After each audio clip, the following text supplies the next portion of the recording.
Hi friends 2024 లో mostly disappoint చేసిన movies ఏంటో వీడియోలో చూద్దాం. ఫస్ట్ సినిమా వచ్చేసి మహేష్ బాబు గారిది 'గుంటూరు కారం' మూవీ. ఈ మూవీ సంక్రాంతికి రిలీజ్ అయింది 2024 లో. ఈ సినిమా మీద చాలా ఎక్స్‌పెక్టేషన్స్ అయితే ఉన్నాయి. ఒకవైపు మహేష్ బాబు గారు హీరోగా అండ్ త్రివిక్రమ్ గారి డైరెక్షన్. సో వీళ్ళిద్దరి combination already 2 masterpiece movies అయితే వచ్చాయి.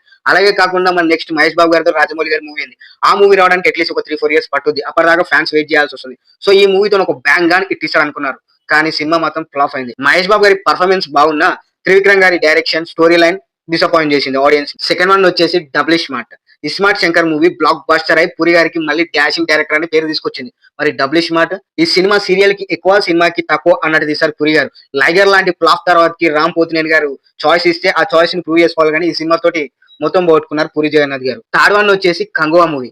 దీని డైరెక్టర్ శివ గారు. ఆయన ఇంతవరకు ఒక మాస్టర్ పీస్ మూవీ కూడా తీయలేదు. సో అలాంటి డైరెక్టర్ ని నమ్మి ఓకే చేశారు సూర్య గారు. సో సినిమా ఒక స్టోరీ సరిగ్గా లేదు, ఒక ఎక్స్క్యూషన్ సరిగ్గా లేదు, అండ్ ఒక డబ్బింగ్ సరిగ్గా